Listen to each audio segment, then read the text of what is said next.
Hello, I'm John David Ebert, and welcome to our discussion of Francis Bacon. We're in the middle of a discussion of the great British painter Francis Bacon, and last time we looked at how Bacon had come up from the underworld that he had sojourned in through 1946 down to about 1956 in his confrontation with the color palette of Van Gogh, and how his sort of discovery of the sort of rainbow-hued color palette of Van Gogh began to awaken in Bacon a new sense of color. So we get lots of color coming into his canvases at this time. Also at about this time, right around 1960 or so, Bacon begins to embark on a series of self-portraits.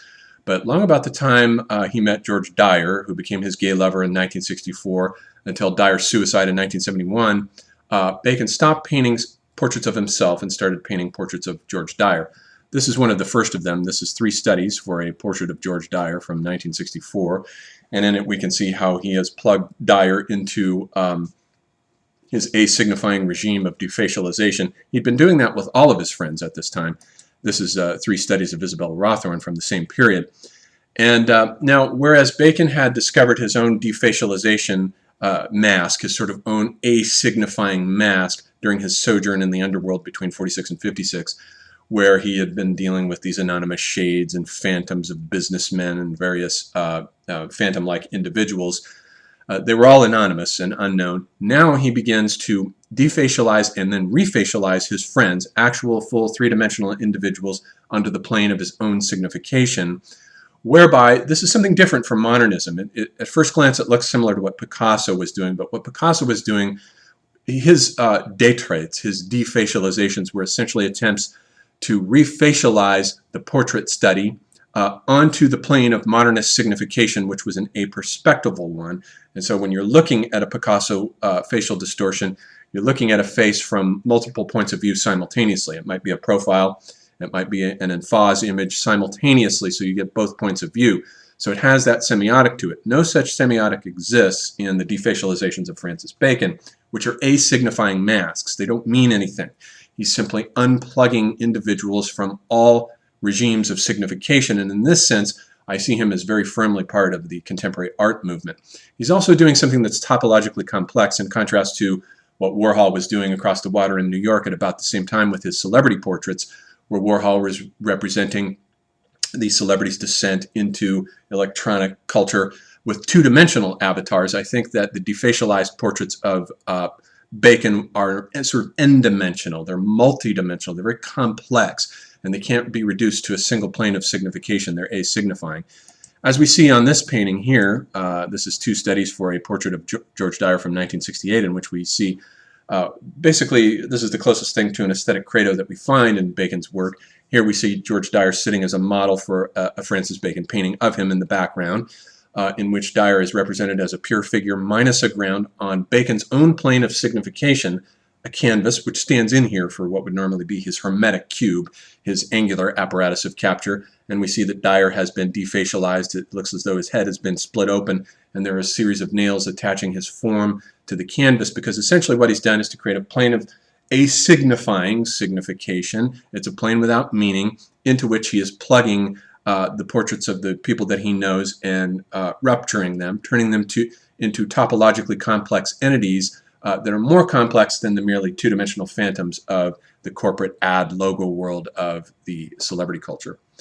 But long about 1971, George Dyer dies from an overdose, and Bacon now has to deal with the death. And I think this is the second major event after the color event. This is the next major event that hits him and transforms his canvases from this point on. We see him wrestling with this in this canvas. This is 3 canvases, Triptych in Memory of George Dyer, 1971, in which Dyer here is represented as a shadow, a phantom, a shade, basically. And Dyer essentially was Bacon's shadow. He was Bacon's alter ego that was cast into the world of his canvases as Bacon's alter ego, essentially playing the role of the shadow. Here we see him reaching up to open up a door, undoubtedly the entrance to Bacon's underworld that he is now about to go back into as a shadow. This canvas here is our series of 3 canvases, is Triptych, May, June 1973, where we see Dyer's Death represented. Dyer is vomiting into the sink on the right-hand panel, and on the left-hand panel he is dead on the toilet where he was found. The middle panel is interesting, though, because you'll note that the shadow that Dyer casts is not exactly a human shadow. It looks more like a demon. And indeed, I think that it represents now the reappearance of monsters in Bacon's art, where they have been essentially non-existent for about a decade. But with Dyer's Death, monsters now begin to reappear in Bacon's canvases as avenging furies that are they function like pangs of conscience that trouble him, like the furies in Aeschylus's Oresteia that haunt Orestes after he murders his mother. Here is that phantom figure, the shadow, coming in now from the left, from a blue void that looks like it might be coming in from the sea, coming in from a blue void into Bacon's domestic interior, which is his primary stage setting, which now begins to open up for the first time. This is triptych May-June 1974, and now we can see that the interior for the first time has vanished. And now we're out as though on a seascape. We're at the beach here with the ocean in the background, and we've got 3 different panels representing George Dyer. So Dyer's Death also impacts his semiotic cube with its hermetic interior, and it begins to disintegrate now as though Dyer's Death crashed into it like a meteorite. And the monsters that begin to appear as the Avenging Furies begin to populate Bacon's canvases more and more often now. This is Figure in Movement from 1976, and we can see that same phantasmatic figure drifting in here from the left as though we're about to dismantle Bacon's hermetic cube. And here in this triptych, inspired by the Oresteia of Aeschylus of 1981, we can see the Avenging Fury on the left canvas here representing on the inside of that cube, where it is beginning now to dismantle and rupture it. And indeed, Bacon's interiors now begin to be engulfed and swallowed by a yawning black void. This is triptych August 1972, that begins to open up and begins to swallow it and to engulf it. Landscape 1978 is an image of the dissolution of Bacon's interior. He shifts to landscape paintings, and it's an apparently innocuous thing, but the fact is that Bacon's death was, or rather Dyer's Death was troubling Bacon all along, and his interiors begin to disintegrate now and open up to the outer world. In this one, A Piece of Wasteland from 1982, the hermetic cube has vanished entirely. It's gone now, and Bacon's microcosm is no more. We can see in this canvas here Jet of Water from 1979, which Bacon later reworked as one of his last canvases in 1988. In this one, the jet of water is coming from the right, from the same direction that we saw the Fury drifting in through the open window in the seated figure of 1974. It's coming in from the right, and it's spraying against his hermetic interior and beginning to wash it away in a flood. It's almost like the flood of Noah in miniature that begins to wash away his little microcosm. And what's left of it is pictured here in the sand dune of 1983, which looks like the kind of thing that one would expect to find after a civilization had cycled through its ruins and become buried and absorbed again by the blanket of nature, which simply covers it back up again, and now it has become only a memory.